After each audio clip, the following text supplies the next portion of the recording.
Hello, everyone. Welcome to our monthly webinar.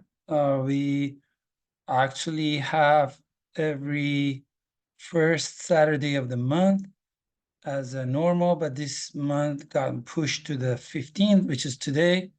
So I'm glad everyone is joining us. I'm still seeing some people coming in. Just to make sure that we all are going to be ready to go. If you have not filled out a health questionnaire on our website, please go ahead and do so. If you have already submitted one, if it's not, if it's less than 3 months, you don't have to resubmit it. And we would switch you to Dr. Valenzuela once the raffle comes. But if you have not filled out a health questionnaire, please go ahead to go to MexicoBariatricCenter.com and fill out health-questionnaire and select Dr. Valenzuela, Louisiana, Valenzuela, and you need to be present to the end of the webinar to enter the $2,000 off of surgery raffle. And we do that at the end of the presentation. So again, I want to say hi to everyone, say hi to Dr. Valenzuela that has taken time to join us from Tijuana.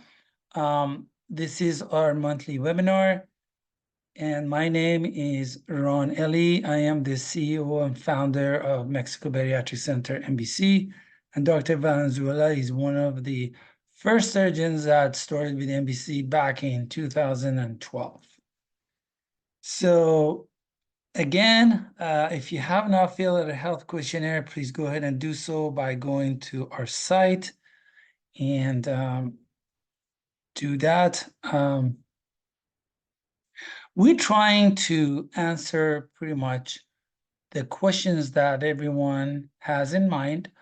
And so, and of course, you have an opportunity to ask your questions at the end. We would answer them in the Q&A tab, and just be patient. We try to get to all of them, but sometimes the time doesn't allow.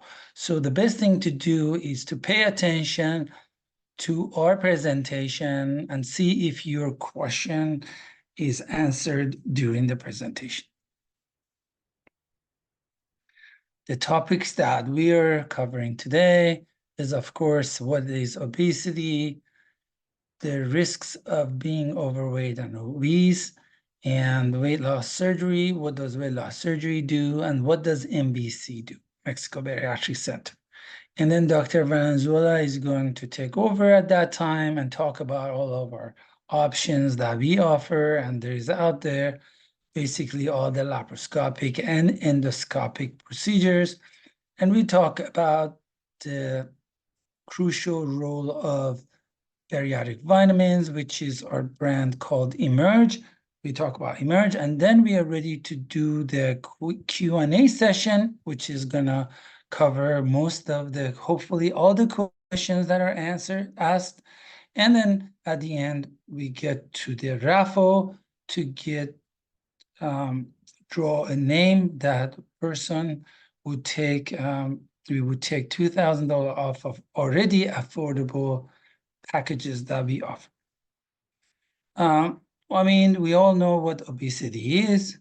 Obesity is really a metabolic disease and is a chronic multifactorial disease that continues to grow. And basically, we would see the reasons, the increased nutrient content of food, the ultra-processed food, the sugary drinks, lack of physical activity, exercise, comfort eating, stress, of course, we all go through a lot every day, inadequate sleep, and some of us take the drugs that can cause gaining weight. And so in the medical arena, there is a term called body mass index, BMI, in brief. And then basically that can determine if you are in a healthy weight, overweight, or obese, and how obese. So the number below 25 is called is considered normal. Between 25 and 30 is you are in the overweight zone now, and after that you're obese, morbidly obese, super morbidly obese. And one thing that our center offers is that we are basically a center that not only offer all type of procedures and revisional surgeries, we also offering BMI. We can operate on a BMI even over 110. We've done it. So basically, that's what you get by coming to us.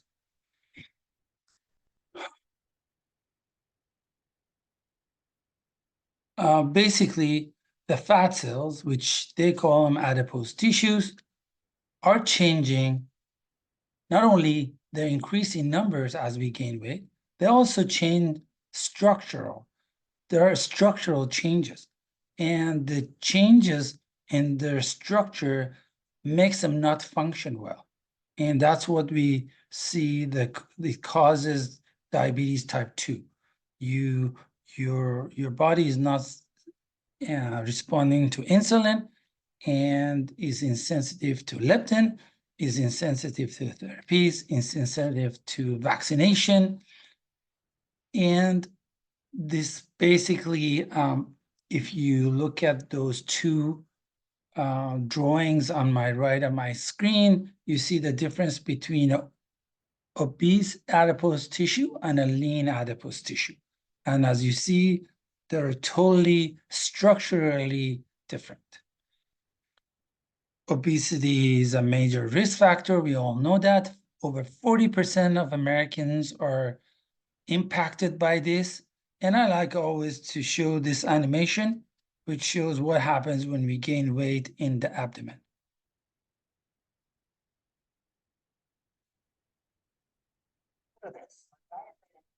Major muscles that helps with breathing. Breathe in the bottom contracts and the lungs expand to take in oxygen. But if you're obese, fat in the abdomen can push on the back. It's not in the monitor. Talking to me? It's not showing in Okay. the monitor. Oh, it didn't? The presentation. Okay. Well, is it showing right now?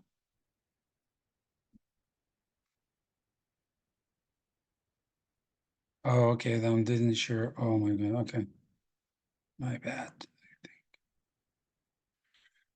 Okay, so I'm not sure if I didn't share my screen. So sorry about that. So from here on, so another fact that we all experienced and we learned during COVID was that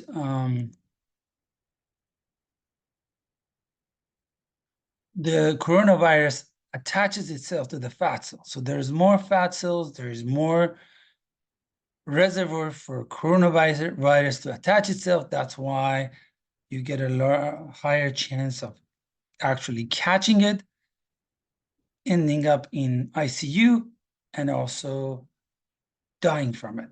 And this is what happens, one of the side effects of being overweight and obese. So the cure for obesity. Of course, diet and exercise is first thing that everybody tries, and we should still do diet and exercise regardless. But for morbidly obese people and people who are overweight is not a proven long-term solution. And then there are magic pills that throughout human history, we always look for a pill to take to lose weight. And now the newer generation of these medications or the Ozempic, which is not a magic pill, is a magic injection. So we will talk about that briefly, about and all the diet programs like Atkins and all that. Again, this is not a proven long-term solution, sustainable for weight loss. Bariatric surgery procedures are the only proven, quick, safe, and long-term that are sustainable solution to lose weight and resolve the comorbidities like diabetes, heart disease. So this shows that when we go on a diet and exercise, how our body is reacting. So your metabolism goes down, your hunger goes up, and your satiety goes down. So there's always like a hurdle to get to the weight loss goals. And if so, for a long time, the way they explained, oh, bariatric surgery, you lose weight because you get the restriction, so your calorie intake is limited, and your hunger hormones goes away, but it's so much more, and we would explain how. And this is still under research of what kind of hormone changes. So basically, bariatric surgery is like magic. When you do the bariatric surgery, your metabolic system gets reset right away, which means the interaction between your brain and your hormones, which is most of them are your gut hormones, gets reset. And if you look at the screen on my right side, you see a person with a 250 pounds that if they go on extreme diet and exercise, we're talking about boot camp type of exercise, and let's say they manage to lose 75 pounds. But from the figure before this, you see that your body is gonna resist this by increasing your hunger and lowering your metabolism. It's not true for the patient who goes through bariatric surgery. The minute you wake up, your brain sees you at a lower weight, which is in this example, we said 175 pounds. So what happens is because it's a naturally occurring hormonal changes that lowers your hunger and brings up your metabolism.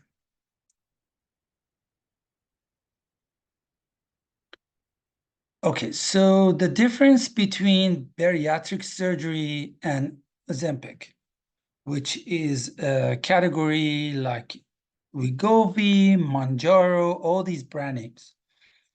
So remember, when we manipulate our GI tract, you get the restriction. So you have limitation of how much food you can eat, and that creates a caloric intake restriction. So that's a mechanical component that bariatric surgery gives you. On top of that, it gives you hormonal changes. On the left of my screen, you see how many hormones are involved after the bariatric surgery. And this is only a handful of these hormones. They're still doing research to know exactly what happens to this right after the surgery, 6 months after the surgery, 12 months after the surgery, 2 years after the surgery, 5 years after the surgery. So one of them that changes is your hunger hormones, which is ghrelin. And then there are CCK, GLP-1, GIP, PYY, all these different ones, leptin. So, and then look at the right side, the table. So the Ozempic class of injections or medications are trying to simulate the effect of bariatric surgery. Again, you're not getting the mechanical restriction, And only what it does is injecting some of the synthetic GLP-1 into your body. And you have to keep injecting it. And some people don't respond, some people do, they do well, but it's a constant battle. You have to keep injecting. And remember, when you're non-diabetic and you're injecting some hormones into your body, who knows what the long-term side effect is? We already know the dangers of Ozempic. This is it. You know, if you have thyroid problem, you're not supposed to take it. It creates gastric paralysis. This is a huge problem, and that's why I have to remember to say this now. If you guys are taking Ozempic and you're still going to the surgery with us, please stop the medication at least 2 to 3 weeks before the surgery because of the gastric paralysis, because your stomach is not emptying as fast. So you need to remember that. So these are the dangers of using Ozempic. Okay, so, and this is, we still don't know long term. This is just what we know now. So let's say we put all this into perspective. So statistically, 3 to 5% of people can, with behavioral changes, lifestyle changes, diet and exercise, lose weight and keep it off. And then there are semaglutide injections like Ozempic, Wegovy, Mounjaro, etc. And then it comes this category of procedures which we call endo procedures, which is like gastric balloon, endo sleeve, which we call ESG. And then there is bariatric surgery, which is gold standard, like gastric sleeve, gastric bypass, duodenal switch, and so forth and so on. Okay, so now how do I get this life-changing procedure? So if you are uninsured, or you may have insurance that the insurance may not cover bariatric procedures. And also sometimes the deductibles, the criteria, qualification for the surgery is a big deal. So that's why people come to us. Medical tourism. Mexico has established itself as one of the top centers for bariatric surgery, and Mexico Bariatric Center has been in the forefront. I've been involved in the bariatric medical tourism since 2007. MBC has been existing since 2012, and this is a name that you need to look for to make sure you are safe as far as the travel side of it. You're safe as far as the procedure itself is involved. And if you look at CDC, they are recommending the same thing. They say, go with a coordination company that has been long enough, has a track record, that does all the movements when you're in Mexico, from taking you to the hotel, to hospital. We don't tell you, oh, just go reserve your own hotel, or just show up in the hospital in Mexico, Tijuana. I mean, Tijuana is literal, not everyone can drive there. You have to really be local or have this mindset of being able to drive. Some people do drive there, but very, very small portion. So that's why you need a company that has all these, and we have had this going so many years. We have it down to science. And not only that, you'll see what our packages is offering. No one can touch what we are offering. One of them is the medical tourism insurance, and that's of course optional, but I will tell you more about it. Okay, so you want to know why choose MBC? This is a list of all the pluses going with Mexico Bariatric Center. And this is pretty much brief explanation, highlights of why. The surgeons, we will talk about surgeons in a little bit. The experience in coordinating patients. NBC has been doing this for over 12 years. More than 25,000 patients. Our reviews, of course, you know, you on Google, on Facebook, you name it, is there. You know, the type of care that we offer is untouchable. And when you're down there, you treat it like a VIP treatment. I just added this slide recently because it's coming up more and more. There's more competition coming to this industry. There's more companies growing out of ground. And what we see is a couple of things. And they're trying to play with the price. They try to make the price to be the determining factor to go with them. Maybe they drop a few $100s, but remember, if their surgery itself could be a little cheaper, but then they bring up all the other expenses. Like if you need hernia repair, if you need this, they double those prices. So there is also a gimmick right there. But what we're seeing is there is a trend that even some of the bigger companies are doing, is that the surgeon itself does not perform the surgery. They get these like newbies, and the surgeon is there. They start one surgery, they go to the other OR, they start the other one, someone else is doing this one, someone else. So now we're going to talk about what's the difference between an assistant surgeon or a surgeon without experience and an experienced surgeon like Dr. Valenzuela. Dr. Valenzuela has been doing this for over 12 years. And she's the one that actually performs the surgery. It's not just a name that, okay, you know, I'm there, but there is some scholars, some students are doing it.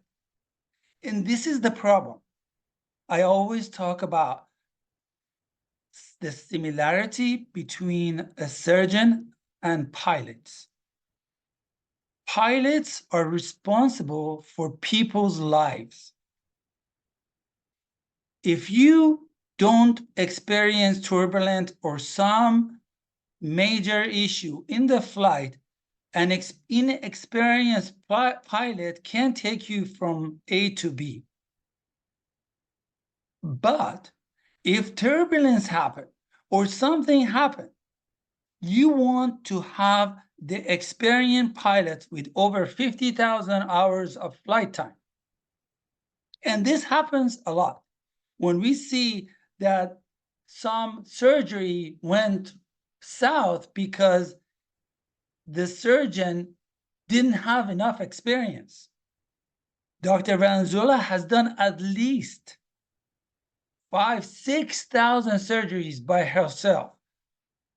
And this is something we just ran into the other day. The website said that this is a second surgeon with Mexico Bariatric Center. First of all, we don't know this surgeon. They created a new company, and they're right. They are assistant surgeon.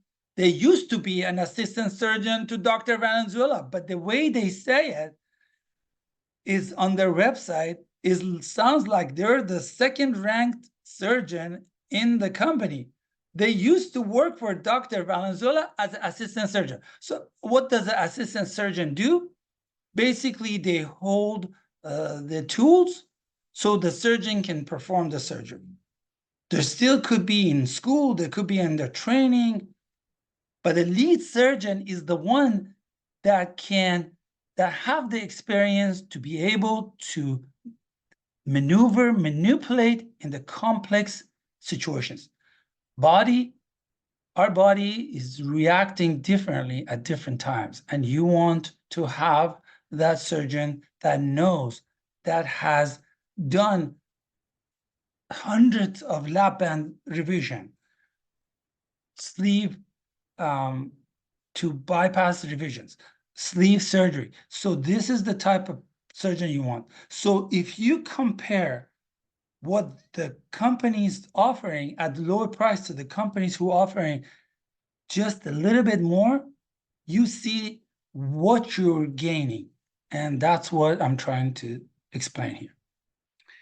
Again, you know, the power of social media. Yeah, social media is great, but you can put an Instagram, put some before after pictures. You don't know what company does. They put a website, they're all imitating NBC because they all have this blue color. They all copy our content and they drop the price fee 100, bang. People don't know because all you see is the website. You don't know what's behind the company. You don't know what infrastructure they have. NBC is a US based corporation in California. We have a main office in Sacramento. You know who you're dealing with. When you do your surgery, you come back a few years, we're still there. These companies come and go. So to make sure you're safe, to make sure that your surgery is done right, look for a company that has been around and has a track record. In our efforts to offer medical tourists the best of the best, we have started a project that we've been dreaming of for years. In 2021, actually, Dr. Valenzuela has been involved with me at the beginning, and we are almost done, ready to go. We have several little pieces that we need to put together. This hospital would change the industry internationally. The standards of the equipment, the type of hospital that with the codes that we have we have complied with in this hospital is almost non-existent in Mexico and is probably the same or better standards as is in US or any international joint GCI hospital. We have built this hospital around medical tourists. This is not a hospital that it has walk-ins for emergency. You would see the flow of patients, how they come in and go. This is a specific hospital to handle bariatric and plastic patients.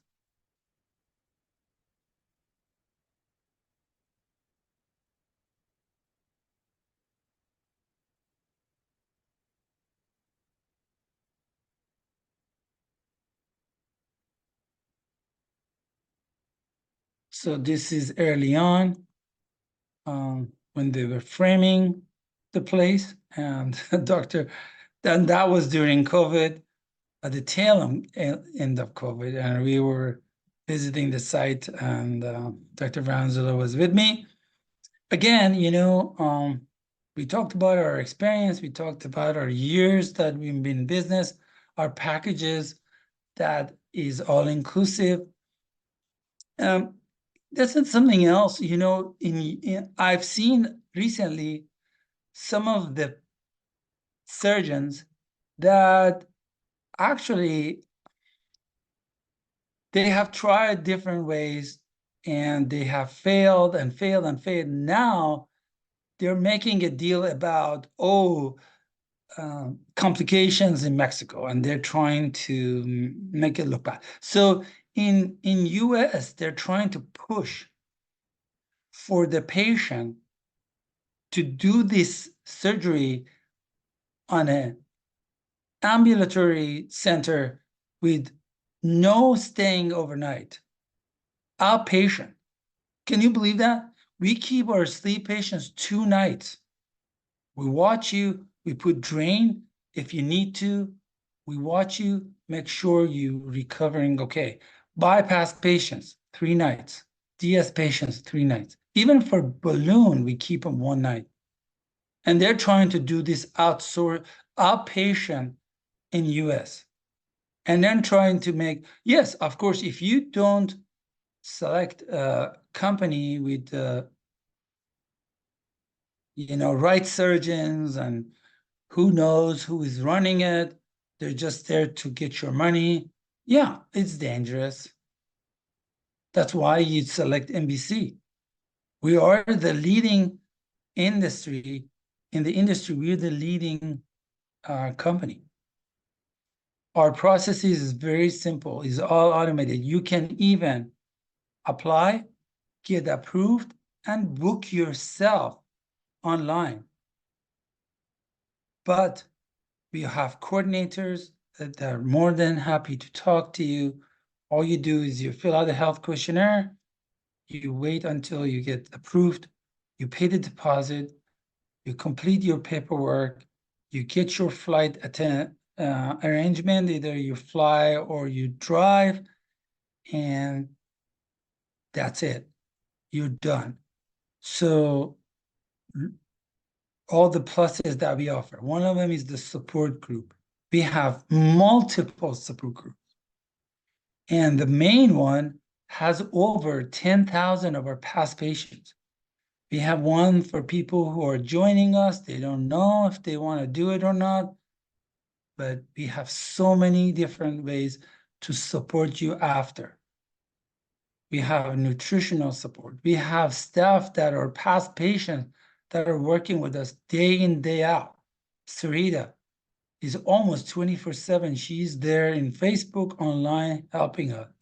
Rena, Dawn, Kelly, Jamie, these are the people who have gone through the procedure with us.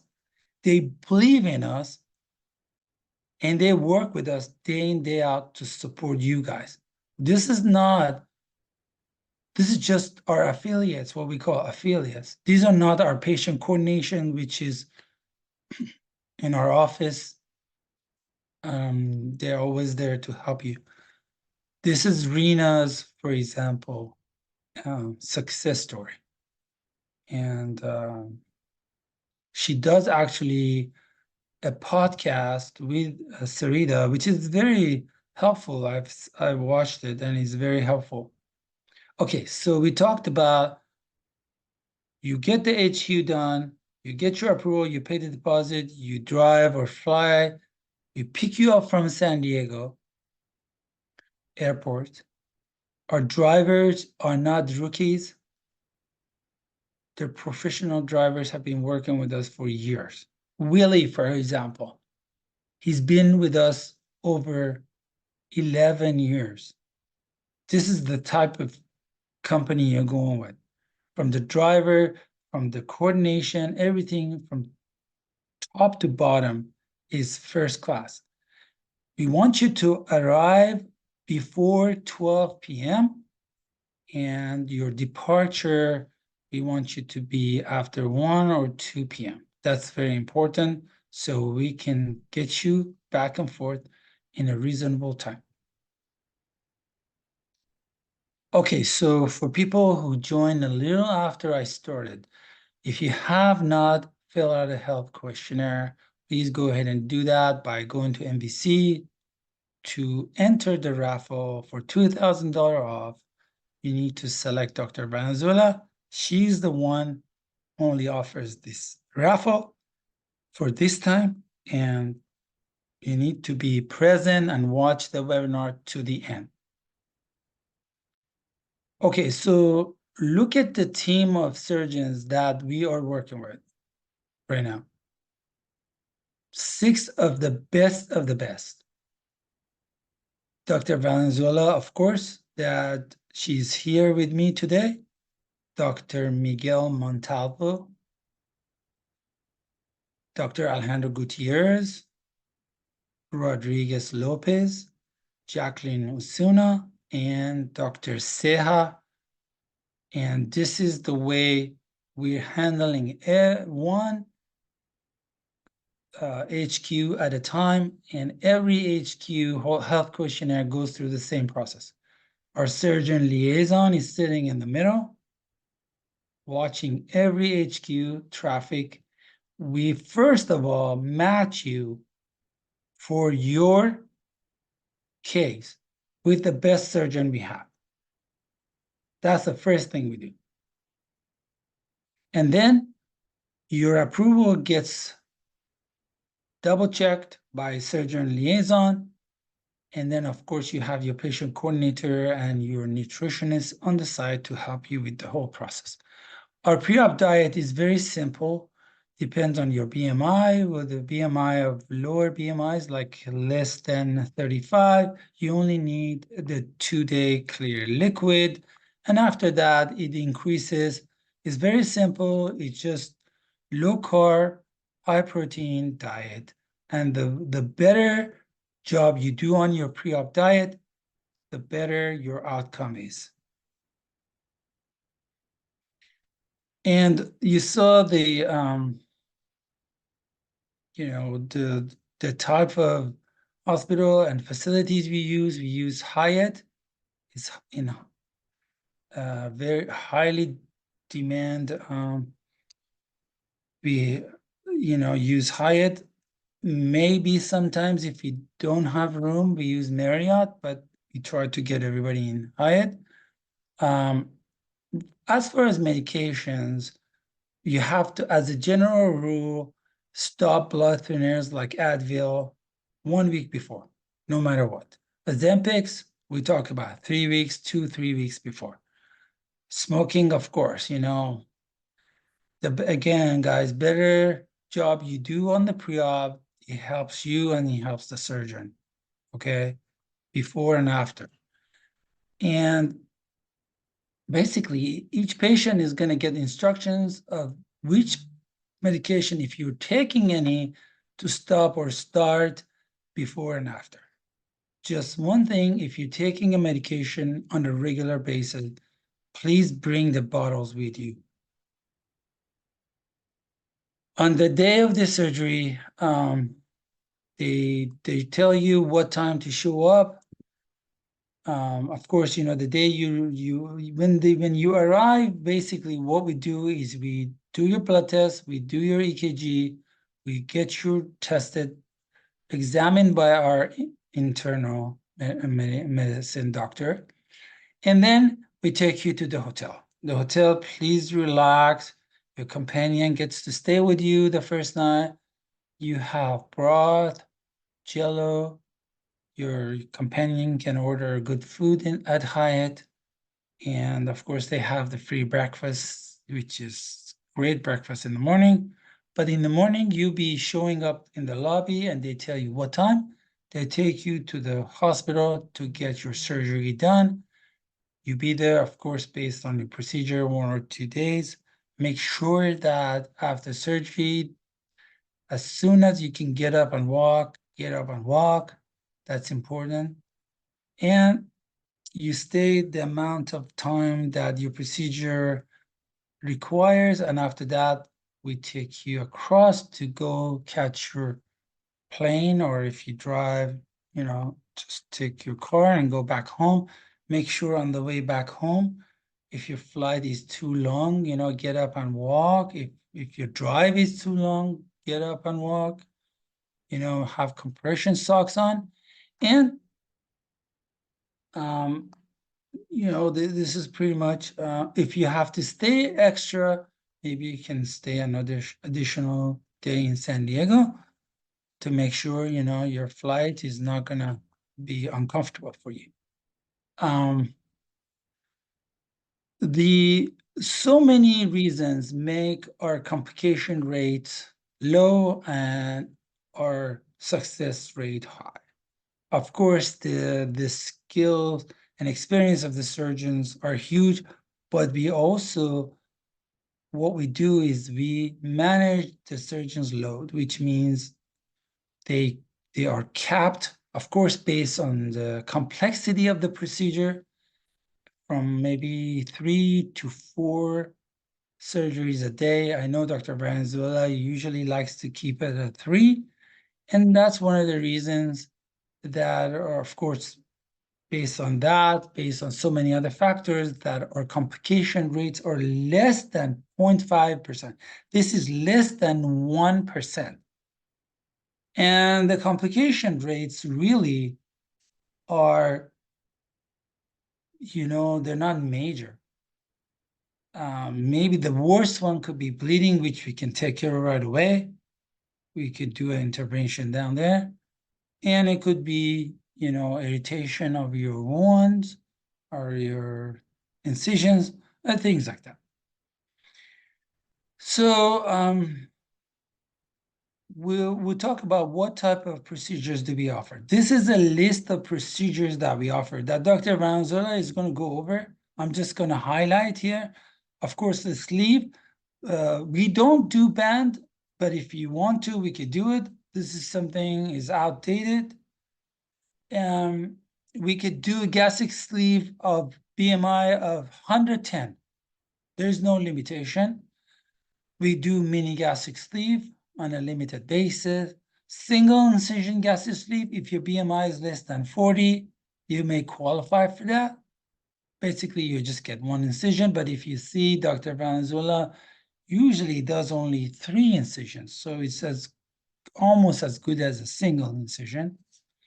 R&Y gastric bypass, mini bypass, the duodenal switch, SADI, which is a single Y duodenal switch, and all type of revisional surgeries, from older surgeries like VBG, older bypasses.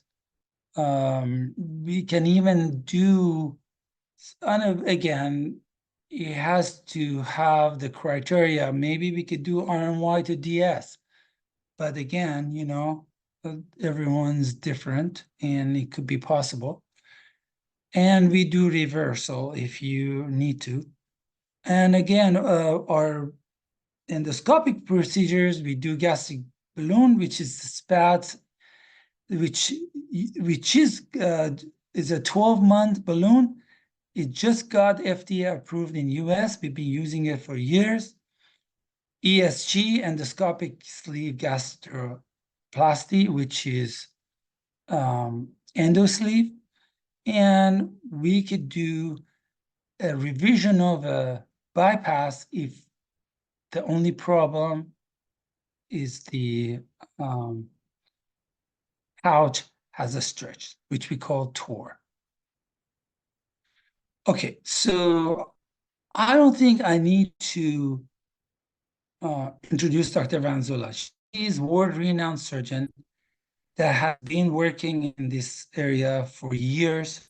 She's been with MBC for 12 years, and she's double board certified, extensive experience training. The amount of care that she does for every patient, and a single patient is treated like this is the only surgery she's doing.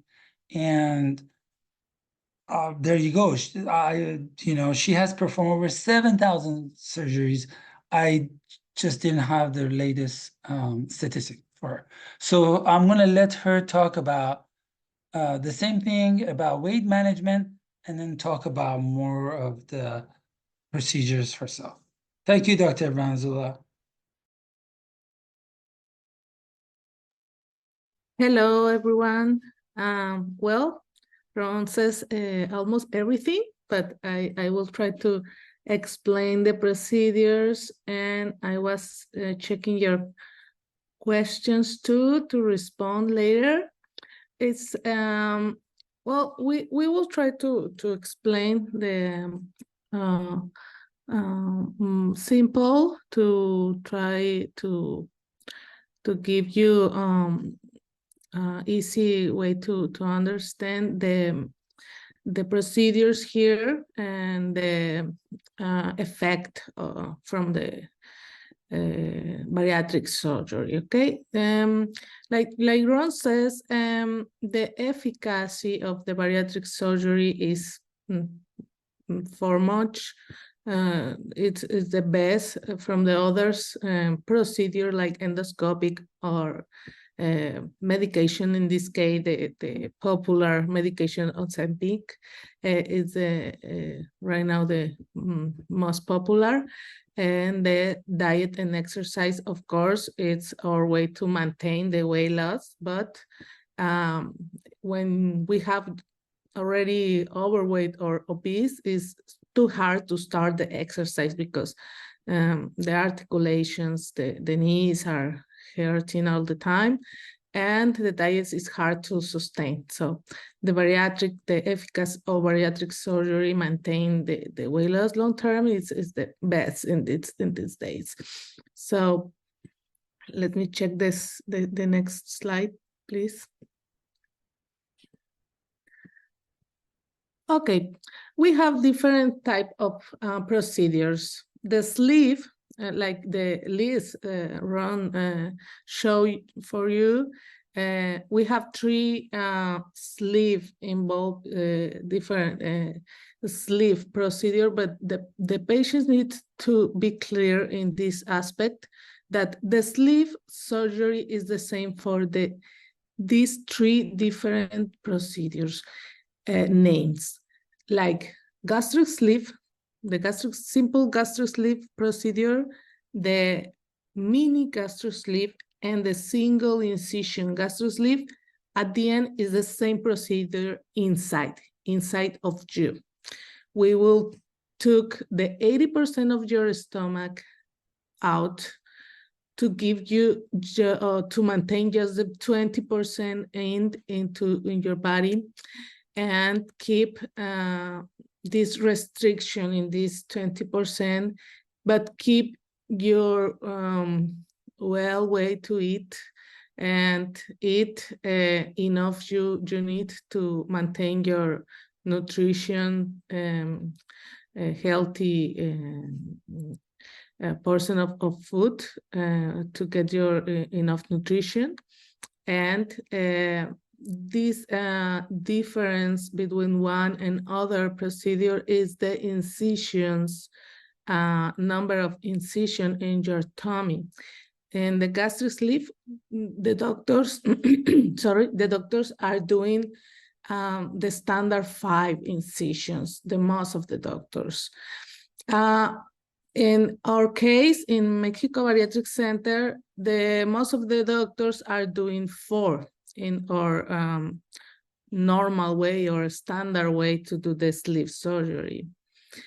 But that depends, in my case, with my patients, of the size of the liver. If your liver is small because you did and that is the importance of the pre-op diet. If you did a very good pre-op diet, your liver, it will be very disinflamed, and we can work with just 3 incisions. In case your liver is small, shrinking with the pre-op diet, and we can do just 3 incisions. Or if you want to get the seals, the single incision laparoscopic sleeve, we can do with the seals. And it's the reason the seals is just for patients who has just less than the 40 BMI, because it's most probability your liver could be small too, and we don't need a retractor at the end. Okay, so repeat, these procedures depends of your liver and other fact, the hiatal hernia. We will start. We need to talk about hiatal hernia in gastric sleeve too, because it's very important and depends too of the number of the incisions. If you have hiatal hernia, then most of the surgeons need to do 5 incisions. In my case, I need just do 4 incisions, but the most of the doctors need to do 5 incisions to repair the hernia, and it's not possible to get the mini sleeve like 3 incisions, or seals, who is single incision laparoscopic sleeve. And how we can know if we have hiatal hernia? Well, 95% of the diagnosis could be showing in endoscopy. If you do an endoscopy before the surgery, the endoscopist could give you the diagnosis, or in case you had in the past CT scan for other situation, and in the CT scan sometimes the CT scan show the hernia too.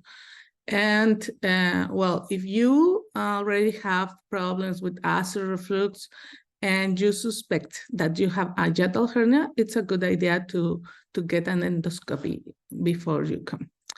And well, I come back to the technique in the gastric sleeve. We put a sound to calibrate the stomach and keep your 20% for sure straight and in a good size in the diameter to get and be sure you are having open and easy way to eat and don't have any narrow zones and chance to get obstruction and at the end a leak. So we are very strictly with that procedure to get the shape and the correct size and correct sound to get this sleeve straight and in a good and easy way to the food could be down without obstructions. That is important in the procedure. And the gastric sleeve, it's repeat the 80% off. Well, we have the expectation from the gastric sleeve. Our expectations are more than this slide says. We are getting 80% off of your excess of weight, and our patients, and some patients have the 100% off. Okay, we give to the patient a tool, and this tool is to start in our new way of in our habits to eat, in our habits to get the portions when we eat, and our habits to choose the quality of food we need to conserve the rest of our life, because the tool, it will be help you for sure all life. But if you don't combine this tool with the good quality of food, we can regain weight at 3, 4 years, 5 years after surgery. So this surgery decreased the levels of ghrelin. Ron explained to you that the hormones are very important in the weight loss. They are involved in all surgeries. The stomach have the ghrelin in the top of the stomach. We named that top fundus, and we have this hormone in that part, and we remove that part when we do the surgery. So this hormone ghrelin give us the satiety or empty sensation when we eat and when we are not eating and we have a starving time.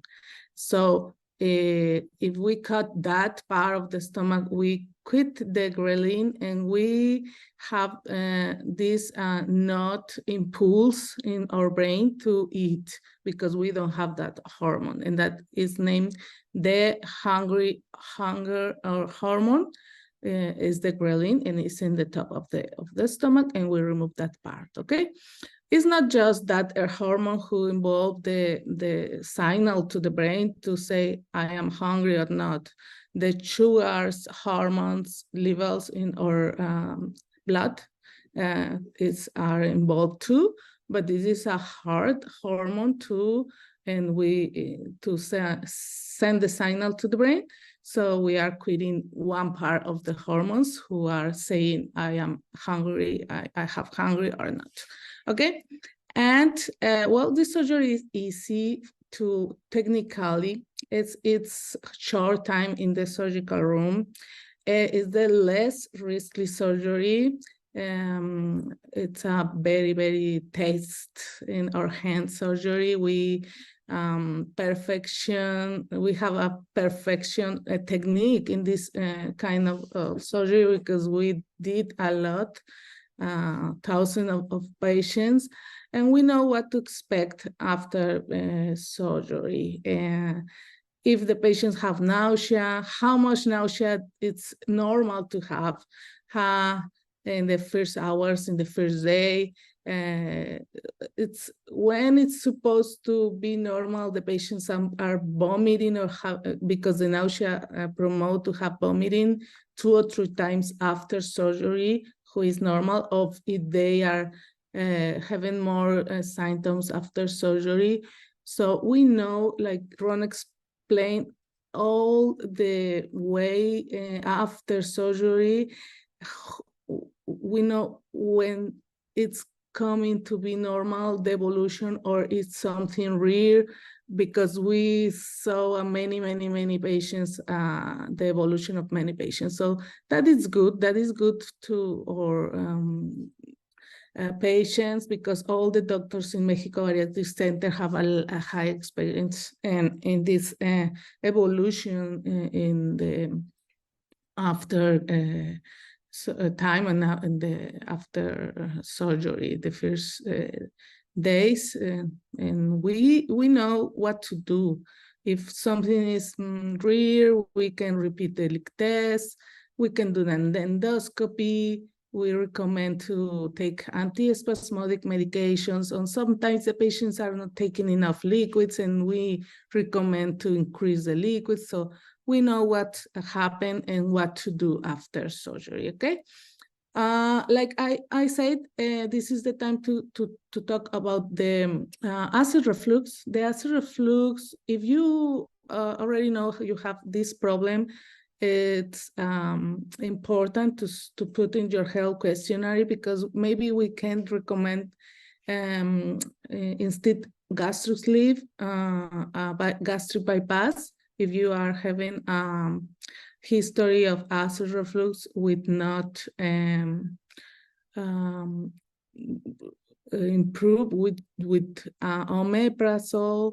And it's important to talk about how frequently is your acid reflux, if it's in the night, if it's all the time, if it's just when you eat spicy food. Well, it's normal, because all the patients, all the people have the problem. Between more age, you have more problem with acid reflux, depends of the quality of food too, and that is not accounts to get the sleeve surgery, okay?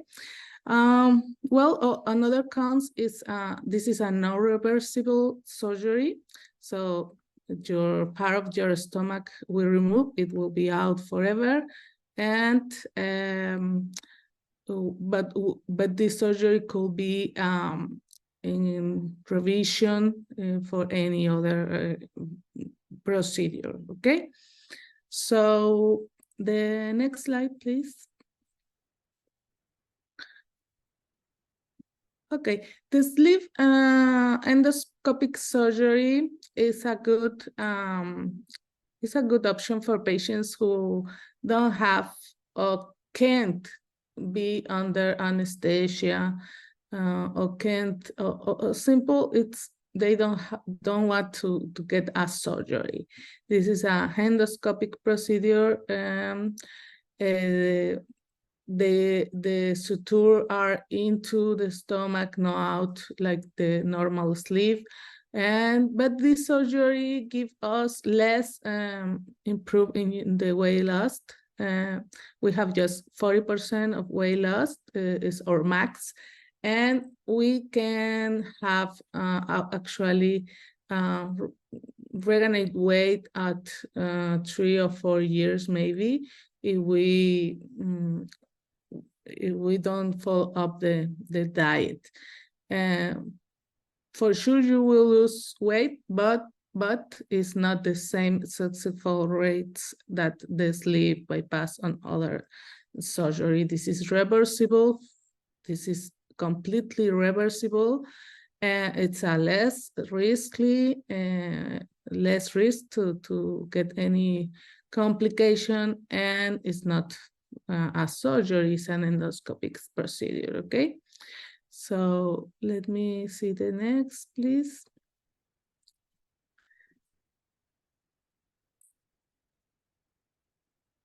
Okay, the gastric bypass. The gastric bypass is the gold standard for diabetic patients, for patients who have a problem with severe acid reflux. This is the anti-acid reflux surgery, name it, because in the first place, the surgeons did this surgery for the acid reflux, not for the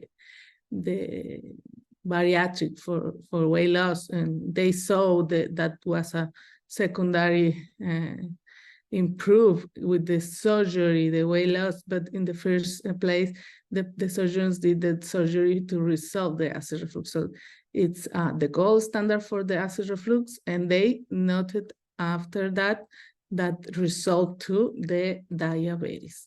So this is malabsorptive surgery. We jump 1.5 meters with not food, 1 meter more with not bellies, and then we have down the foot with the bellies joined down to get this improving in our hormones, in other hormones changes to resolve the diabetes and to maintain weight loss long term.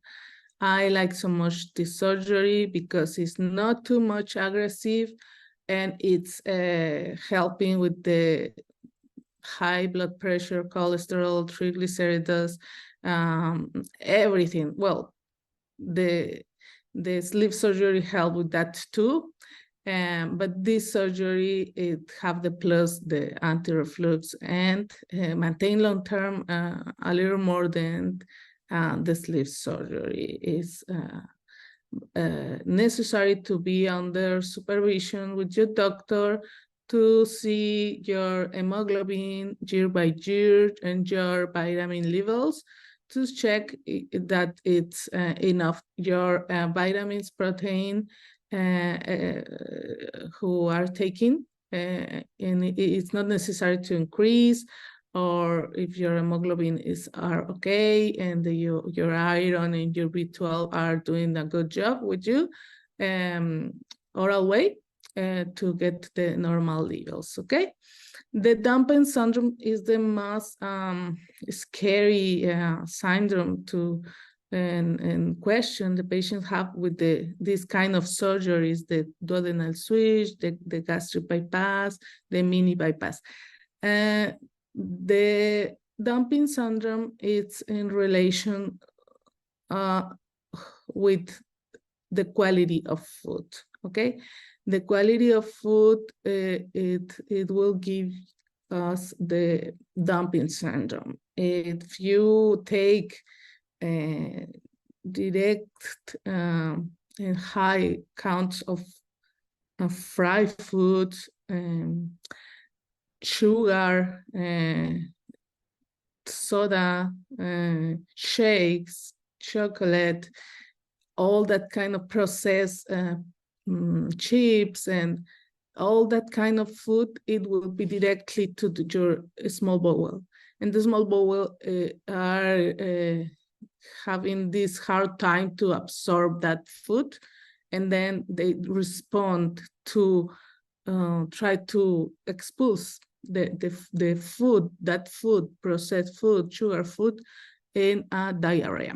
And then it's when we have this syndrome with a low sugar, with dizzy, you will feel dizzy, or with sudden and maybe vomiting or big cramps in your tummy, and it's not a good sensation. So I always say to the patients, this is the tool, the surgery, it's a compromise to change your habits and be careful with what you eat, because it's not just the surgery, it's the tool to be in a healthy style of life and you need to be careful of your food to avoid the possibility to have this syndrome with this kind of surgeries, who is bypass, mini bypass, and duodenal switch. Okay, so please give me the next. Okay, what is the best surgery? I can be explaining the malabsorption surgery like duodenal switch, like bypass, mini bypass, or others, but we need to be clear in our mind what is our expectation about the surgery, okay? And what we want and what we have in our problems, healthy problems, because if you have acid reflux, severe acid reflux, well, the best option is a bypass. But if you have diabetes, the best option is bypass. But if you are a slightly diabetes initial, well, you can get the sleeve surgery if you don't have problems with the severe acid reflux.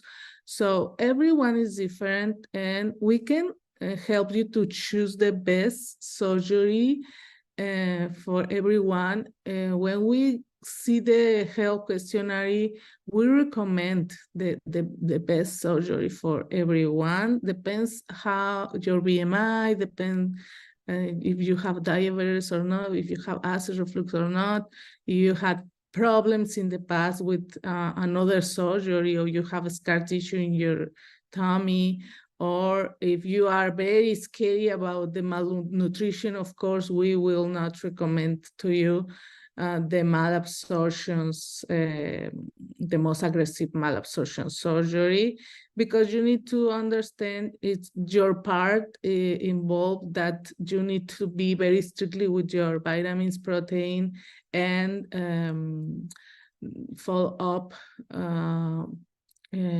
meetings with your doctor, because it's important to be check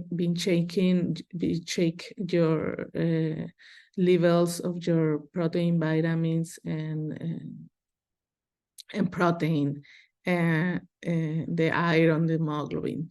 So what we do to prevent, of course, all the time we give the follow-up instructions to get in vitamins and B12 and iron and biotin, and checking your levels and your level of protein too. So we have this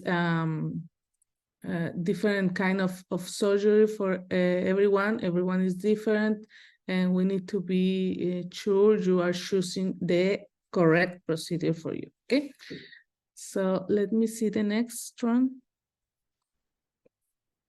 Okay, the mini gastric bypass have a difference between the regular bypass. We have a longer pouch.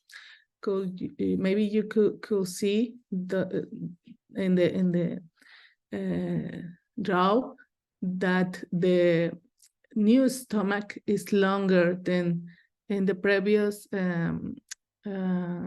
draw from the bypass, the complete bypass, the red and white. We have a small pouch in your joint with the small bowel, and we have the biliary joint down in the small bowel too. This surgery would give us a restriction sensation, because we have a long semi-sleeve surgery in our pouch, who is giving us the restriction, and we have combined with that the malabsorption, because we jump 2.5 meters to join the food down in the small bowel. So we have this both tools, the restriction and the malabsorptive system, to get this weight loss, improving in our weight.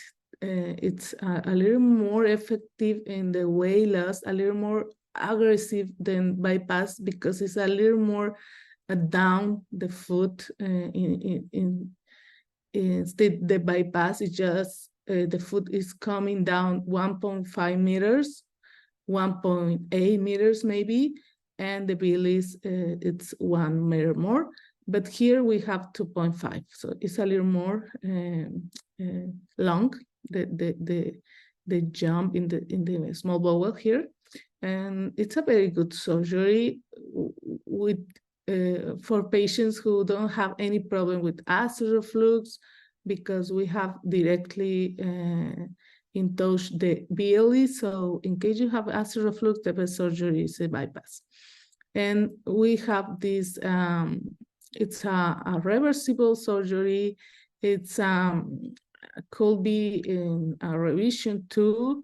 And I think it's a very good surgery when the patients don't have problems with acid reflux, okay? Because the bilis is the chance to get the bilis in the esophagus is not a good idea. So if you have acid reflux, it's the good procedure for you. But if not, it's a very good tool, the mini bypass. We have just one anastomosis.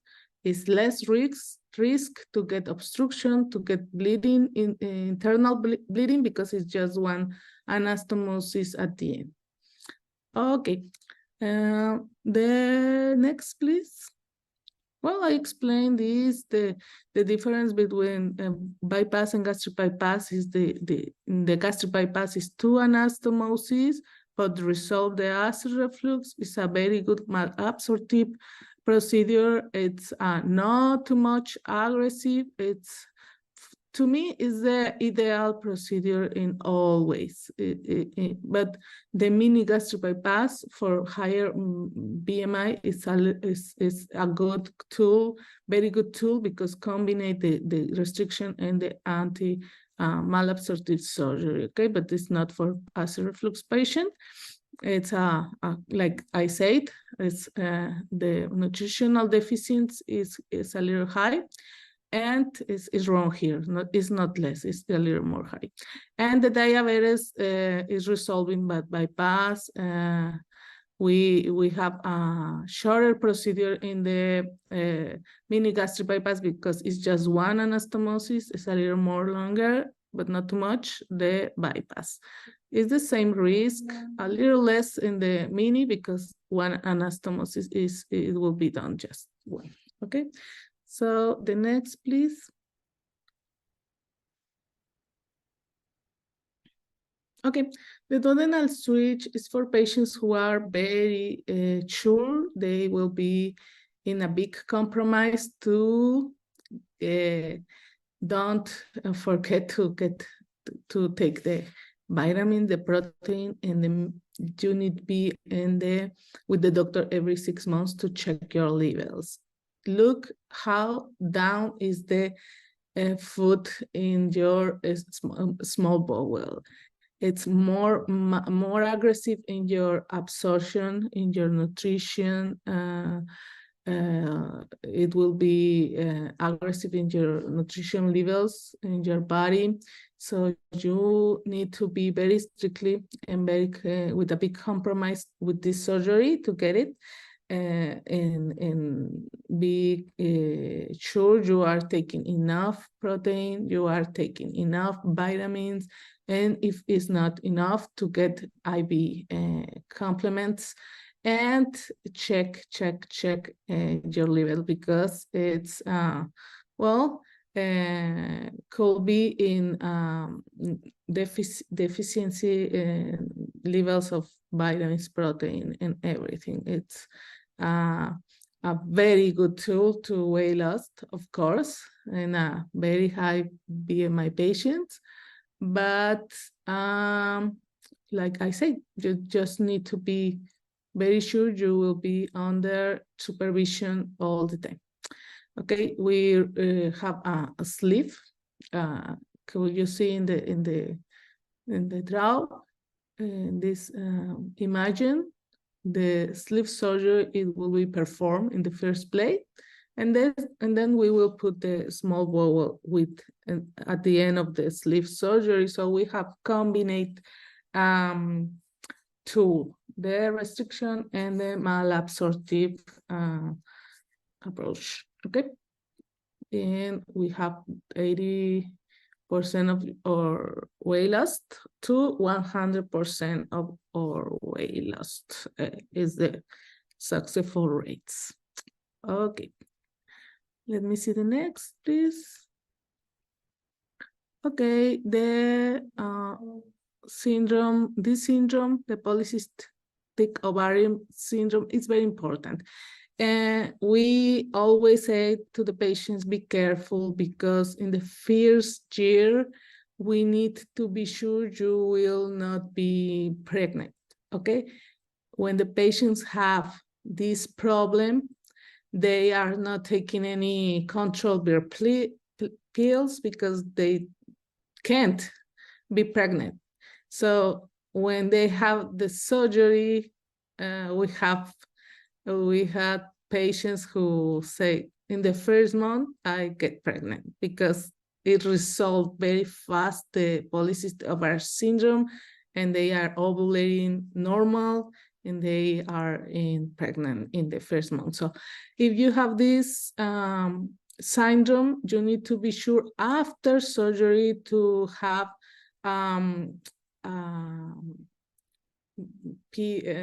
your birth control by any way, and to start your pills fast, then you can maybe in the first month after surgery, because the hormones pills give us a little increased time to get clots. So we suspended the hormones before and after surgery, at least 2 months, one before and after, to prevent clots. But you need to change the pregnant control to other method to be sure you are not going to be pregnant after surgery, because it's the faster thing who resolve the surgery. The patients are immediately in a normal ovulation. Okay, so next. Okay, the patients are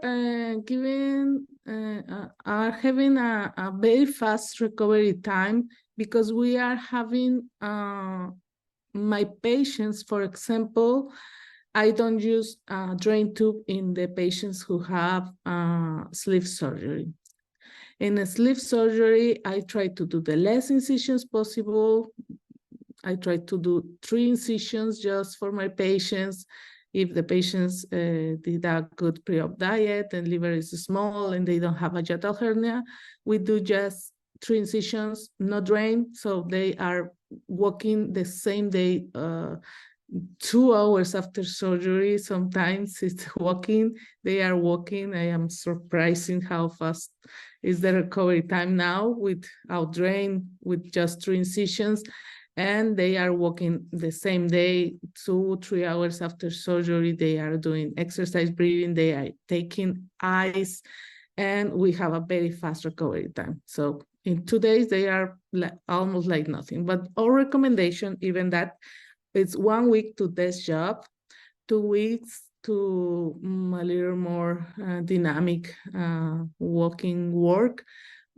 And 3 weeks if you are lifting, if you are having a very dynamic and walking work, is 2-3 weeks, depends how you feel.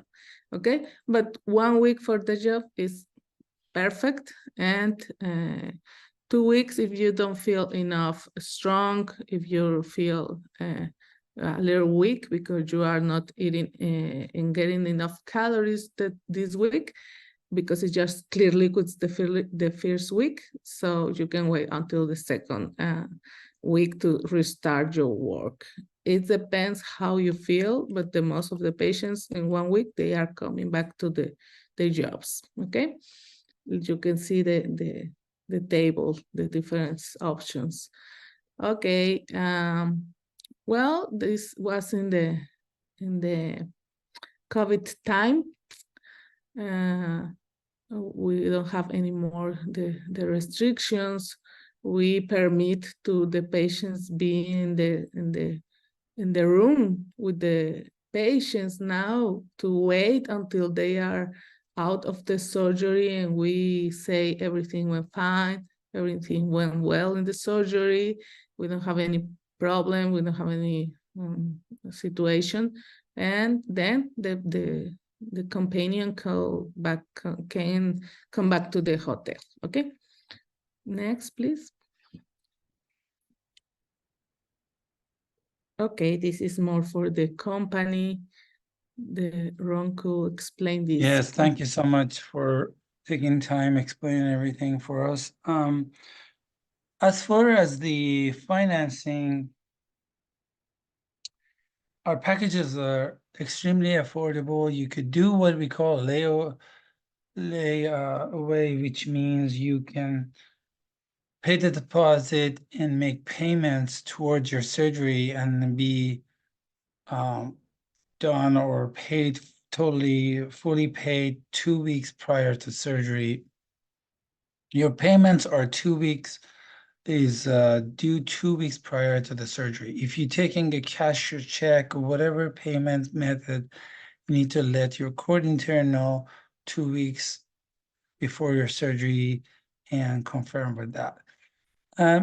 It's very important that you guys be prepared and give us a chance to be prepared.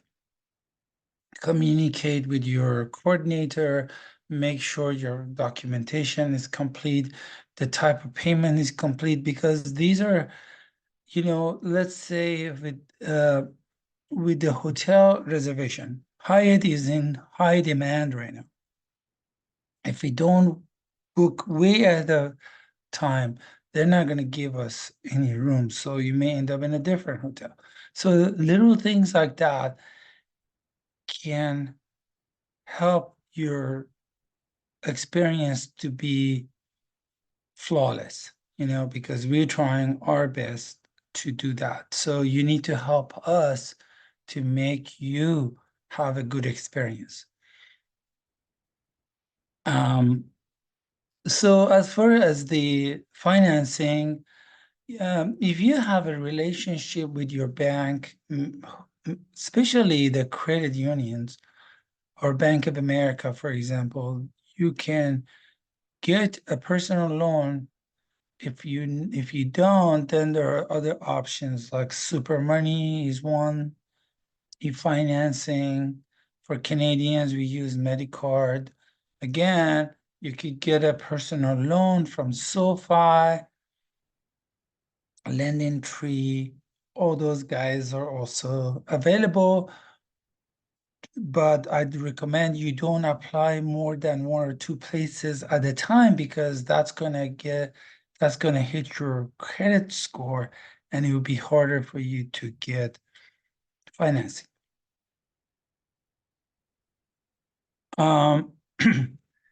One of the pluses that we mentioned that we offer is optional medical tourism insurance complication coverage, which we call MTI.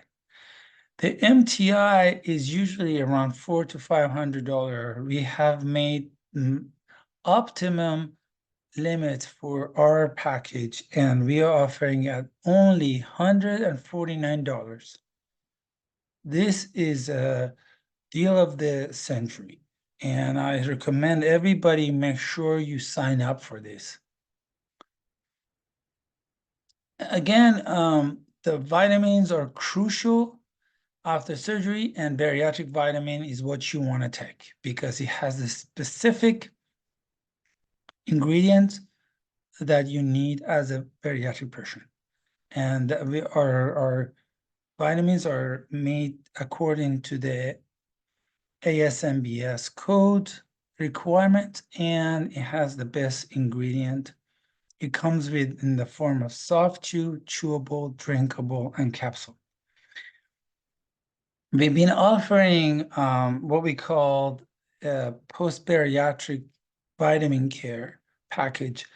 So if you sign up after surgery, you will get a 3-month of multivitamin, and it comes right to your door. Of course, you'll be paying for shipping handling, but make sure you take advantage of that as well, which we actually have a slide here, which we'll call MBC Care Package.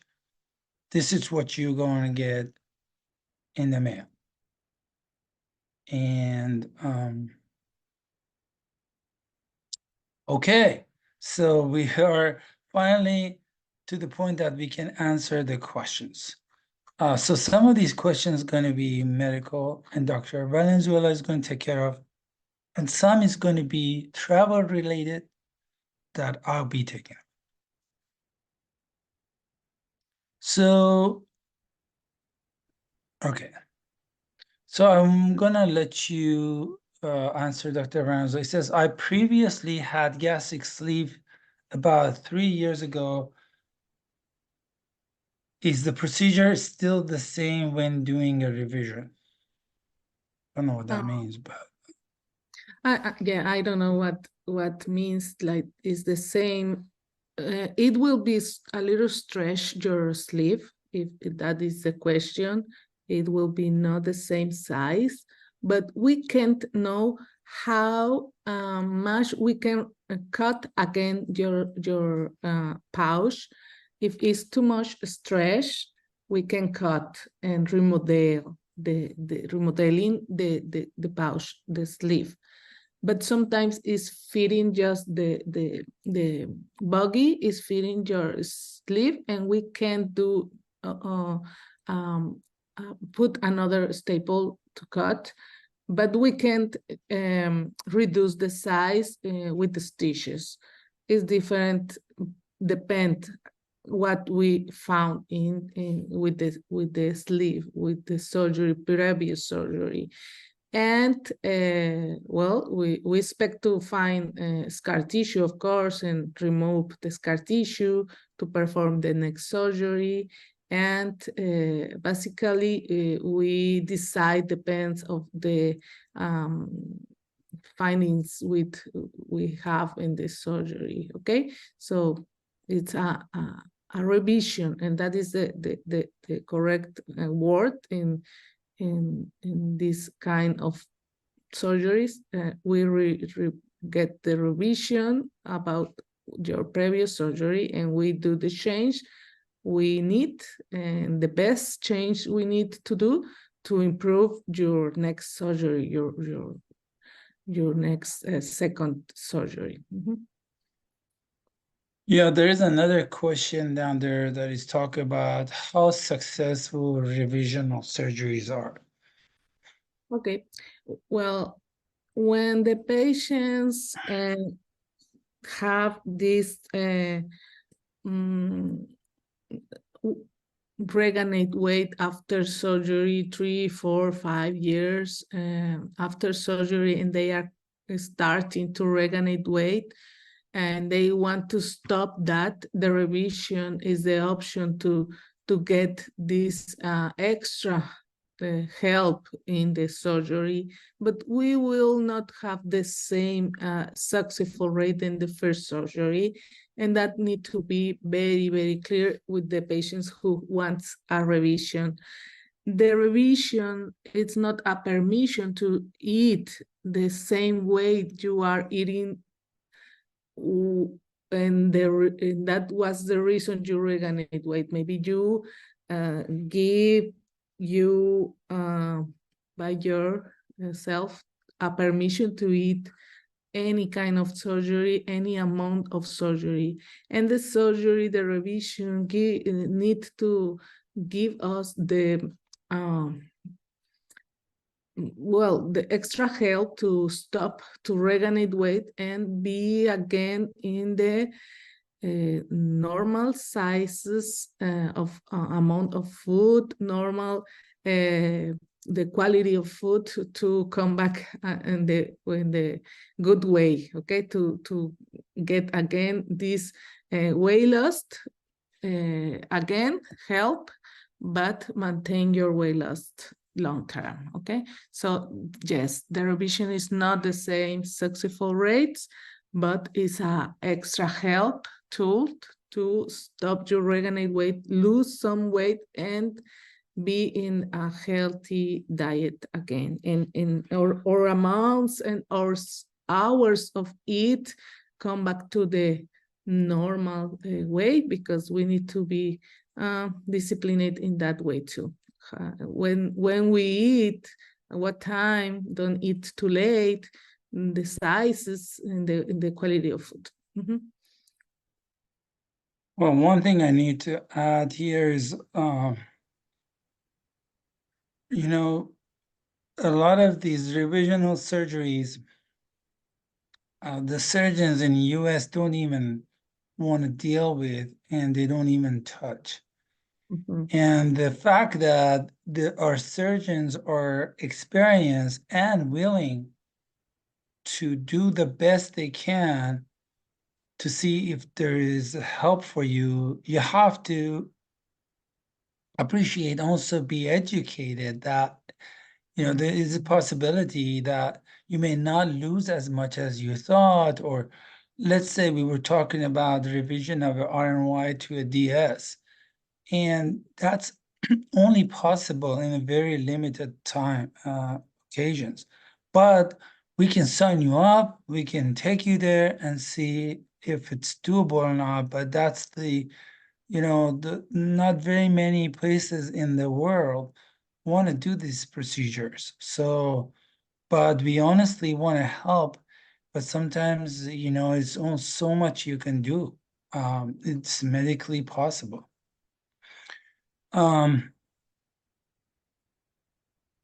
This patient is asking, I've had superficial blood clots 3 times in my leg. It was 5 years ago. Can I still get the surgery?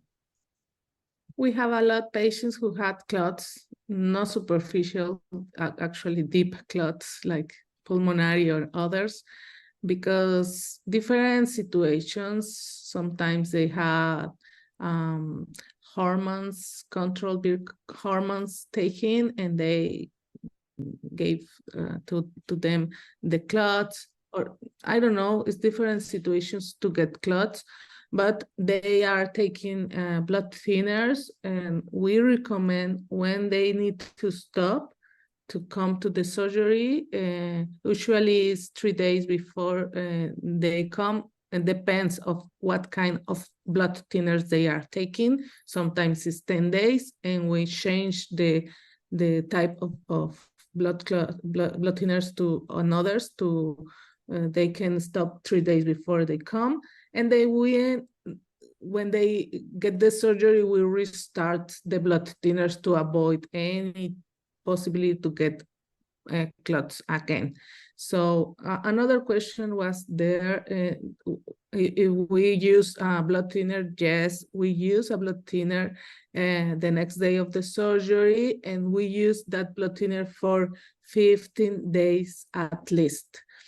And they are taking liquids, different kind of name of the brands are in the market, but the most common is Apixaban, liquids, and in the hospital we use enoxaparin. It's the doses of to prevent clots. Is not for being bleeding situation, is to prevent, and they need to take 15 days at least after surgery, because we know that is the time to be in risk to get clots. And of course, or prevent fast recovery time, walking, doing exercise, breathing, and taking ice. It's a part of our successful, very successful for time after surgery. And I can't remember patients who have clot after surgery with our cares. That means it's working. That means it's working. The instructions, they prevent things with They're asking if I'm diabetic and have high blood pressure, would that go away or get less? How many people don't have that go away? Actually, almost the 80% of our patients are diabetics, are with high pressure.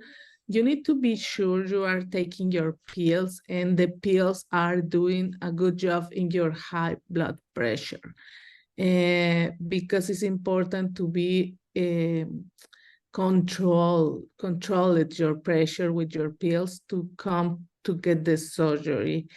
And then diabetes too. When you know you are diabetic and you take pills and you are with high blood pressure and you take pills, for be sure you will not have any problem to suspend the surgery here is to take a letter from your doctor who say you are under control, in a good control, and that is enough. If your doctor say you are in a good control, your pills are doing a good job on you, then it's not a problem. You can get the surgery without problem. We will not suspend the surgery because you are under control and you can get the surgery, okay? They're asking what level of hemoglobin they need to have before they proceed with the surgery. Okay, the ideal level is 12 or more. Some labs say 12.5, sometimes some labs 12, sometimes some labs it's different, depending of the lab. But the ideal is 12. In case you already have any condition who is you are getting a heavy bleeding menstrual time because your polycystic ovarian syndrome, or if you already have bariatric surgery, you are in the borderline limits, the 11 is a good hemoglobin. But the ideal is 12. If you don't have any problem, it's supposed to be in 12 or more. Mm-hmm.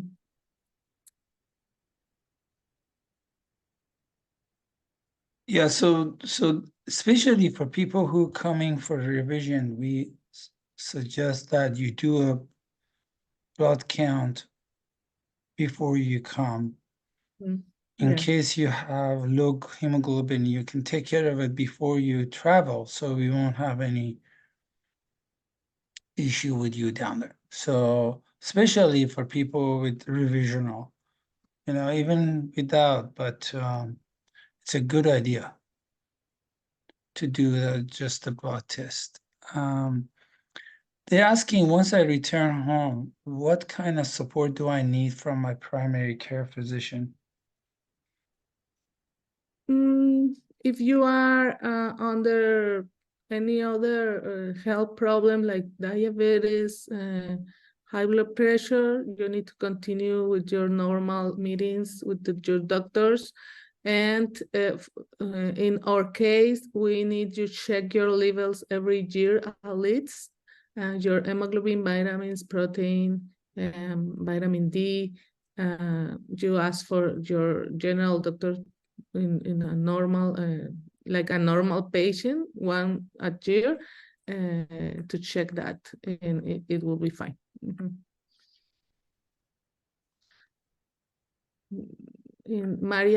Mayra Benitez Lucas says how much it's the surgery time in the surgical room. It's around 45 minutes to 1 hour, depends. If you have a hiatal hernia, we need that maybe 15 minutes more.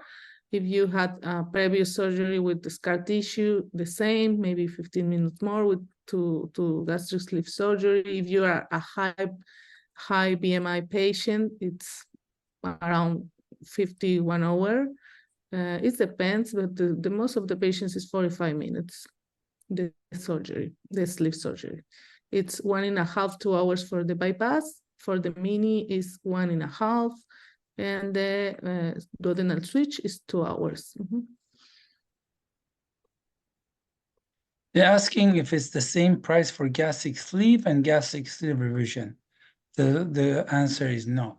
The prices are for straight up gastric sleeve. Is your BMI more than 49, 59, 69? There is additional charges. If there is a revision, because the surgeon has to deal with the previous surgery, with the primary surgery, with the dealing with the scar tissues, then there's going to be additional charges. So they're asking, what's the outcome comparing a bypass versus the sleeve? I mean, duodenal switch, DS. And for the weight loss, long term, and the post-surgery care, what's the difference? It's a little more aggressive, the duodenal switch, in the way long term, to maintain your weight loss long term. It's for sure, we know the bypass, it's 80% of your excess of weight, but in too much cases, the 100% of your excess of weight, it will be done. The duodenal switch, it's more close to 100% of your excess of weight lost, and it's maybe 5, 7, 8 years to maintain that weight loss for sure. But remember, you need to be careful in your protein levels, in your nutritional condition all the time with the duodenal switch.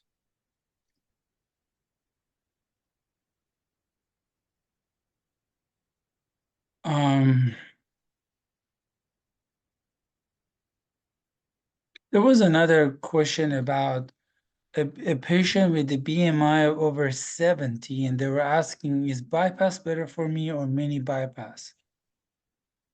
Okay, in patients who have over 55 BMI, over 60, it's a little more difficult, technically difficult in the surgical room to ask. We ask for that patient's very strictly pre-op diet to get the surgery. For sure, we can do the sleeve surgery without problem. But when we are talking about mini bypass or gastric bypass, it's not depend of us. It's depend of how much fatty tissue are you having in your small bowel, and if it's safety to move, to hold, to proceed the surgery. If you did a very good pre-op diet, the safety procedure is the mini bypass, because we can do a long sleeve to join the small bowel with the sleeve, and it's less tension in the surgery. Sometimes it's possible, sometimes it's not possible. That patients who are more the 55 BMI, 50 BMI, they need to be clear too that it depends what safety is the to move the small bowel inside of you. And in case we found a hard time moving your small bowel, we will change the procedure to sleeve surgery, and then you need be in 2 steps to get the mini bypass or the bypass at the end. This is under your completely agree sign form. If you are agree, if we don't find the ideal condition to get your safety procedure in the surgery, you can say, yes, I be agreed to you do the sleeve surgery instead. But if not, of course, we will do the surgery. But the most of the patients understand this and they are agree to perform in case we found no ideal condition in the surgical room.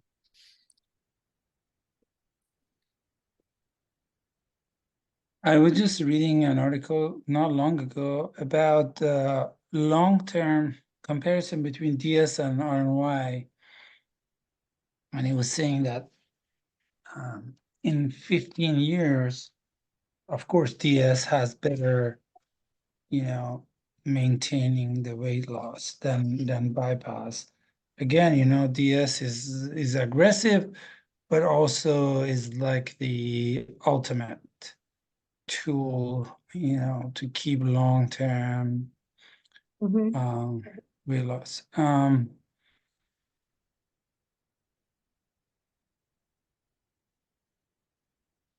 So they're asking about band to sleeve conversion, saying, is that a good option? Is that going to be maintaining my weight down?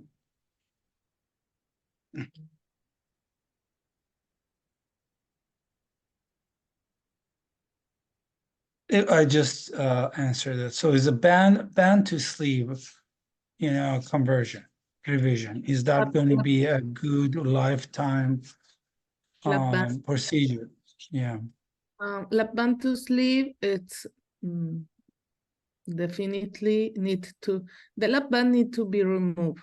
At the end, the lap band could give you big issues. So you need to choose sleep or bypass, depend if you have problems with acid reflux or not. The ideal revision surgery for lap band is a bypass, because we know you have this restriction time with the lap band. And if you regain weight with the restriction, you need to convert to the malabsorption surgery. So but if you don't have any bad time with the lap band, you lose weight and you just want to convert to other procedure because you don't want to keep more the lap band, the sleep could be a good surgery too if you don't have acid reflux.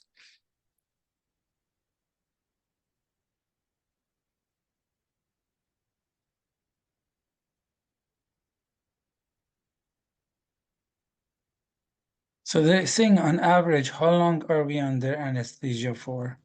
I think you answered that, but kind of. What? Well, the surgeries last about 30 minutes, so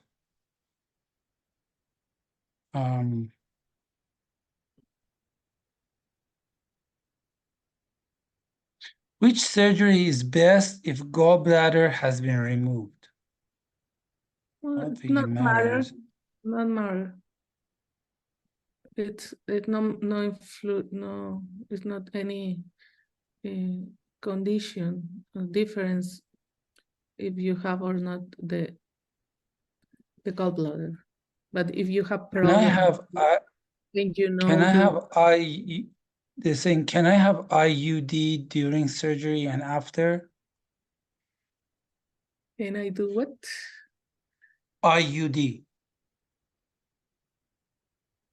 for the birth control, I think. I'm sorry, I can see the questions. Yeah, I did. I just said answer. So it's saying, can I have IUD before and after surgery? Is the birth control? Yeah, you can. It's not a problem. Any birth control option.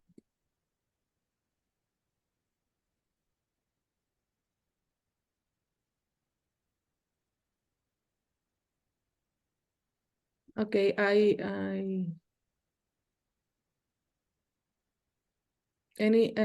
repeat, the birth control pills need to be out before the surgery, 1 month, and 1 month after, and 1 month before. And you need to change to another control, birth control. who don't have hormones.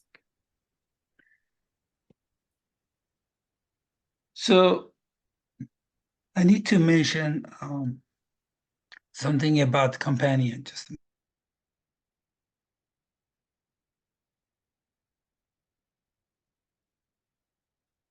You can have a companion in the so hospital. companions that stay with the patients on the first day they arrive, but when they go to the hospital, they can do a visitation but not stay over. And that has been the same way after COVID.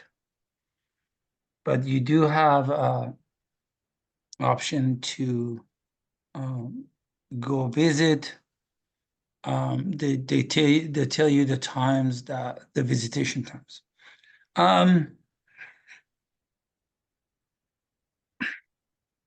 We're hoping in a month or so we start the hospital, but then again, you know, there's so many components, so many certifications, so many things has to go into this new hospital to open, but hopefully very soon. Okay, so I think we are almost getting to pass close to 2 hours, so I would like to do the raffle again. If you have your approval, you can actually go online, pay the deposit, find the calendar, the spot that you matches your schedule and the opening for the surgeon, and book yourself. So for this time, our raffle winner is Lauren Lau. Lauren, I'm going to open up so you can talk, and I think Lauren, if you're still there, please No, I'm respond still to here. us.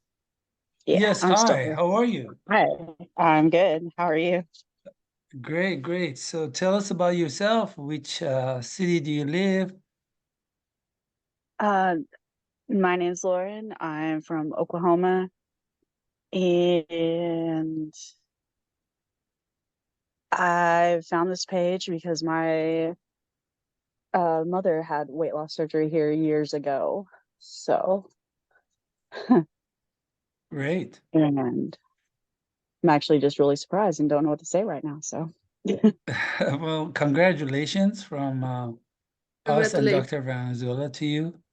And yeah, so our coordinator is gonna contact you and get you all. Are you ready to go? I should be soon. Yeah. Now that this Okay. happened, yeah. Yeah, Okay, I have yeah, my so this approval is and a great everything. So, yeah, this is a great opportunity because not only we have one of the lowest prices for what you get, and this is gonna help you quite a bit. And yeah. we hope we wish you success and hope to see you down there soon. Okay, Yeah, I'm ready to so get healthy thank again. you. Yeah, thank you So so thank much you. for everyone to attend. Dr. Valenzuela, thank you so much taking your time and answering questions, going over the surgeries. We see you next time. Thank you. Thank Goodbye. you. Bye. Okay, goodbye.